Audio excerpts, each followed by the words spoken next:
Hey guys, today we're going to be changing out pads and rotors.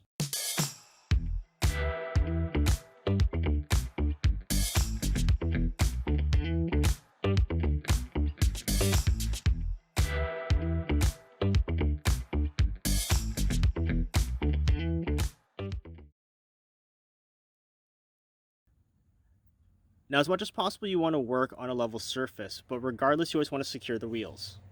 Also, make sure the vehicle is in park or in gear and apply the parking brake. Now, before we work on the vehicle, we have to put the vehicle up in the air. There's a center point here where we can jack it up, and then we're using the frame rails to hold our jack stands. We're also putting cardboard underneath each of the rotors to help collect any debris so it doesn't get on the driveway. After removing the wheel, you're going to want to remove the guide pins.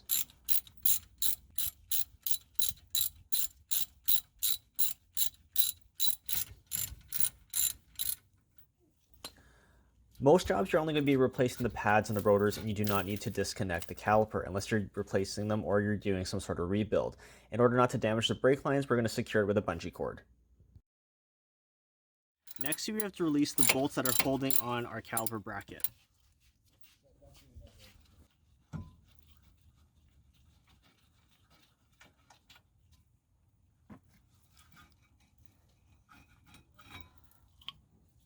With the bracket off, we can now remove our rotor.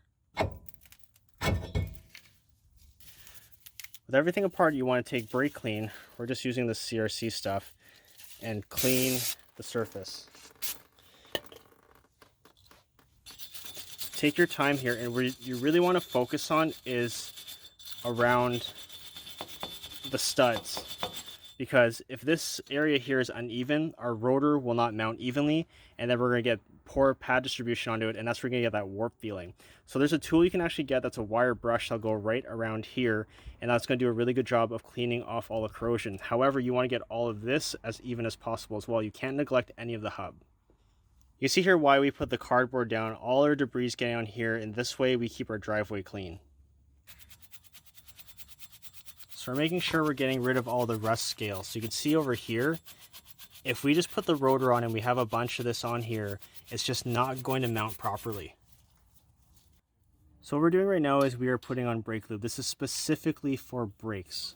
You can see right here. We're not using anti-seize because that tends to gum up. We're going to also use it on our guide pins as well. And then what we're going to do is we're going to use our finger to thin it out. We don't want this globbing up underneath the rotor. So these rotors had acceptable thickness, so we just had them turned. Like I said, we're going to be doing a big brake kit on this vehicle anyways, but we need to do something so we have a safe vehicle. So even though these have been turned, you can see that there's a bunch of debris on there. We have to go ahead and clean it with brake clean.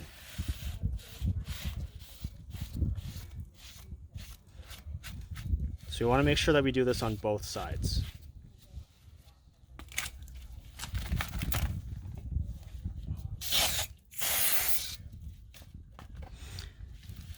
Now, if you guys are ever dealing with new rotors, you're going to have to do the exact same thing because they put a coating on there to prevent corrosion. After cleaning the rotor, we can go ahead and put it on. We're wearing clean gloves again because we want to make sure that we don't touch the mating surface with contaminated gloves. Now, when it comes to your brake hardware, if you can purchase new brake hardware, go ahead and do that. Ours is still in good condition, and what we're doing is we're adding brake lube before we install the pads. We're also adding lubricant to the back of our new pads. We're also going to inspect our dust boots here for the guide pins. If these are cracked or if they're worn out in any shape or form, just buy a new hardware kit. It's so cheap, it's not worth skimping out on parts like this. We now have our bracket in and our pads installed, so we know everything works. Now what we do is we usually compare the old pad to the new one to make sure it's going to be the right part. Now we can go ahead and compress the caliper. Now to compress the piston, there are different tools you can use. You could use a C-clamp, but we actually like using this. This is designed specifically for brake calipers. Now what I like about this is really great for fixed calipers, but it'll work on a floating piston just as well. Now here's a quick tip. So when we are going to compress it, you could just compress the piston in the caliper and then you could fit it over the new pads because the new pads are a lot thicker. However, these calipers get really hot and there's going to be a lot of acid in here. So what we have to do is we're going to crack it open first. And now we can go ahead and start compressing the pushing the pistons back in. And what we were trying to do is we're trying to push the fluid out of the caliper before it makes its way back to the ABS module.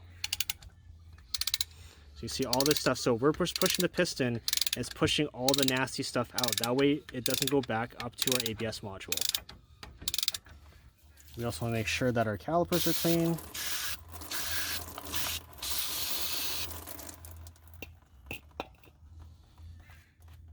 Now, whether brand new or used, make sure to always re-grease your guide pins.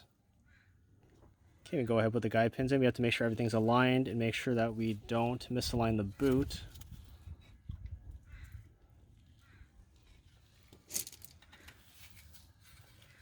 Thread it in by hand. And once we have everything snug, we'll torque it down afterwards. Now make sure you check your service manual to know what the torque specs are for tightening up everything.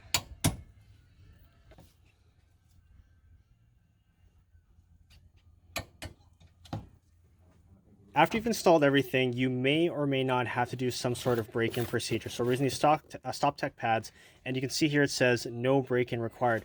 I would still recommend that when you install new brakes, whenever, is just to be very easy. Brake really lightly, brake really early, just to help them bed in a bit better. Whenever dealing this, we always have to make sure we check the brake fluid afterwards. It is recommended that you do a full bleed. Even taking out the fluid out of the calipers, we have to top it off a little bit. For brake fluid, we're using Motu's 5.1. The reason being is this vehicle sees a lot of mountain driving and it sees a little bit of track use, so we get it really hot. If you don't know what to use, make sure you use something that's .3 or .4 compatible, and also double check your service manual to see what the manufacturer recommends. Now, once you have everything put back together and you're not touching the brakes anymore, hit it again one more time with brake clean. As you can see here, our fingers touch the disc surface and we have a little bit of lubricant on there. So we want to make sure the entire surface is clean before we drive the vehicle.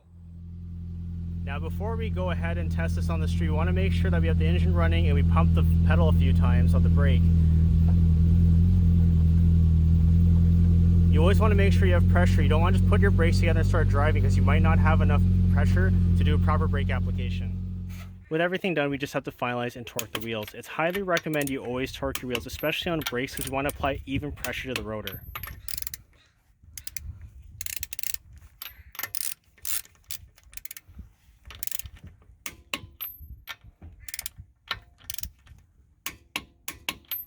Now that we have everything back together and we're ready to go for a test drive, what we're going to do is we're going to go really easy on the brakes, and for the first few hundred kilometers, we're going to brake early and be really light on that brake pedal to help with the braking procedure.